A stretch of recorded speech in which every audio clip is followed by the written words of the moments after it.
and welcome to Red Read. Today I'm going to share some thoughts on The Catcher in the Rye by J.D. Salinger. This is a coming-of-age, angst-filled, kind of toxic angst novel that follows Holden Caulfield in about 3 or 4 days from after he gets expelled from school and before he's expected to go back home to his parents. And so plot-wise, we start with him sort of in school right after he's been told that he's been expelled and he needs to pack up his shit and leave, and then we meet some characters in school, and then we mosey on around. He basically gets on a train, goes into New York, and he just has a bender of a couple of days. And the book is mostly just young Holden Caulfield observing the environment in whatever way he seems fit. And this was so hard to read, I have to be honest. So what I will say is that if I read this book when I was around Caulfield's age, if I read this when I was a late teenager, I think that there would have been a danger of me sort of strongly resonating with this character, which, if I actually did, I would have hated in hindsight. I think if I read this book in my early 20s, I would have been so violently against what Caulfield is like with his really kind of strong incel energy that I would have just not even been able to finish it. But being a little bit later, mid-20s, I was like, okay. And I'm interested enough in literature that I was like, okay. This is the voice. This book is the voice that spoke to a whole generation. And how? Why? What is going on? What did Salinger do? Obviously, J.D. Salinger is not Holden Caulfield, but he managed to create this this extremely intricate and realistic. It's not relatable. Hopefully, it's not relatable, but it is a very realistic image. And I was just curious. I was like, okay, is it because of the storyline? Is it just the character of Holden Caulfield? Are there some prose voice tricks that Salinger uses to kind of basically create this effect? And so I was curious, and after reading the first line, which is supplied on the back, if you really want to hear about it, the first thing you'll probably want to know is where I was born and what my lousy childhood was like and how my parents were occupied and all before they had me and all that David Copperfield kind of crap. But I don't feel like going into it if you want to know the truth. And I read that first sentence and I audibly groaned, and I was like, this is going to be a book of people just don't understand me and all of these phonies all over the shop. And I was just like, all right, I needed to basically readjust and just say, there's nothing that's going to be pleasurable about reading this book and actually being in this character's head, except as a interesting case study for asking the question or investigating why do so many people resonate with this kid.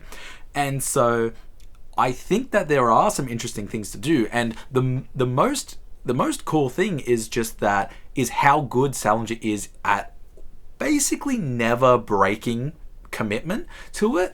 And there are a couple of unrealistic things. The most standout one for me is that I feel like the conversations that Caulfield has with his sister Phoebe are a little bit too mature for Phoebe, who is 10 years old. But other than that, and maybe there are some things where it seems like he shouldn't be able to drink as much as he does, but the things that I liked about the book, of which there were very, very few, I have to be honest, I will never ever read this book again, although I do want to flick through because later on in the book, I suspected that there were some unreliable narrator shenanigans happening, but we can't entirely know. However, later on, one of the things that obviously defined a lot of Caulfield's life and made him very aggressive and against adults is that he's obviously suffered degrees of sexual abuse in his life.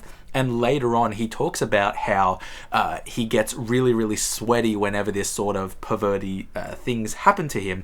And I am curious at some point later on to just quickly flick back and try to find those instances where he talks about being sweaty and see if there's any indication of him having experienced sexual abuse in there, because it does seem like, this is going to be like a bit messed up, but I really thought that Maurice was going to basically sexually assault him when he went in, and I was quite surprised, almost sort of didn't believe it when he wrote what happened. Like, Maurice just sort of punched him, and then the prostitute went in and just took the money and left. And I thought that he was kind of lying about what had happened.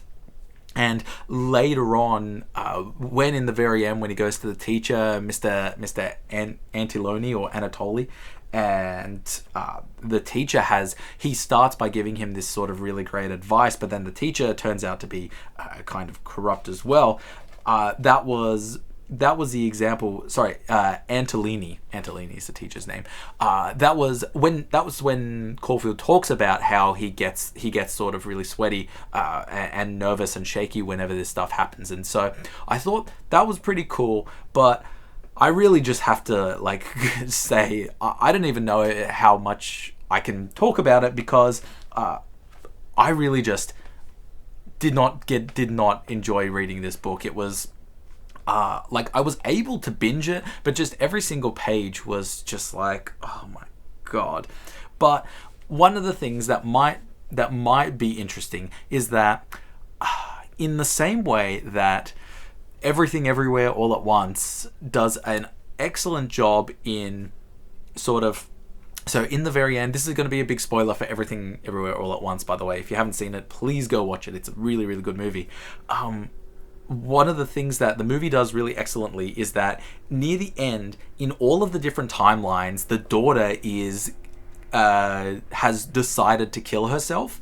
And in our main real world, doing taxes and washing the dishes with you world, she is just saying things like, I'm really exhausted, I can't talk to you, mum, and so on. And I think that, and actually Accented Cinema talked about this. He said that this is a really amazing thing, because if you can't tell that in this timeline the daughter also wanted to kill herself, then you probably can't tell when other people in real life are expressing those same things and they're maybe contemplating suicide.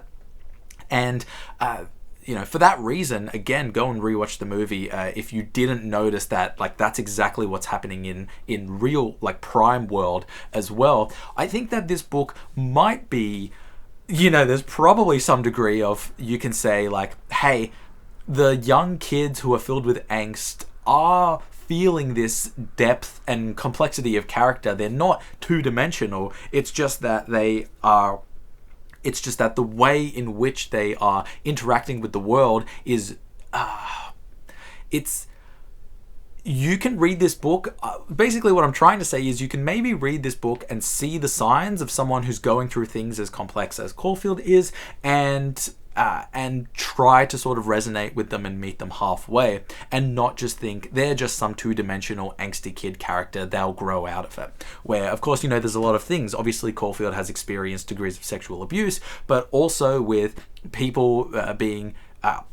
with his friend back in the earlier school that was more or less bullied into committing suicide, and then everybody else, people didn't go to jail, some of the kids just got expelled, and everyone was just sort of a bystander. And Caulfield he just sees everybody as phonies. His number one thing is that everyone's a phony. And of course, when you're reading this, it's just aggravating, because you're like, mate, you're such a phony as well. You're lying to everybody who you talk to. You're like a compulsive liar. And the only time he has some degree of catharsis or self-reflection is when he realizes that he was basically going to ruin Phoebe's life, because she was adamant that she was going to go with him when he went away. And that was finally when he had some sense of self-reflection. And we do get a kind of shoehorned in sad ending. We get a little bit of sympathy for him. It's pretty much implied that he gets cancer, and that the book is something he's writing while he's in the hospital. But yeah, I don't know, that was pretty much the good I could glean out of it. And I don't know how much more I can say I enjoyed this book. I'm glad I read it, maybe, but I would have been way more glad to have read other books. Let me know what your thoughts are on this book. Yeah, I'm just trying to think. I'm just going through my mind, but I can't really think of any other great highlights I got out of this book. The way he describes women is just so unpalatable to read. It's terrible. And he has various ideas. He has this sort of perfect idea of a woman in Jane, who he never even meets and never talks to. But and yeah, that's all I have to say about The Catcher in the Rye. Thanks for watching. I'll see you in the next video.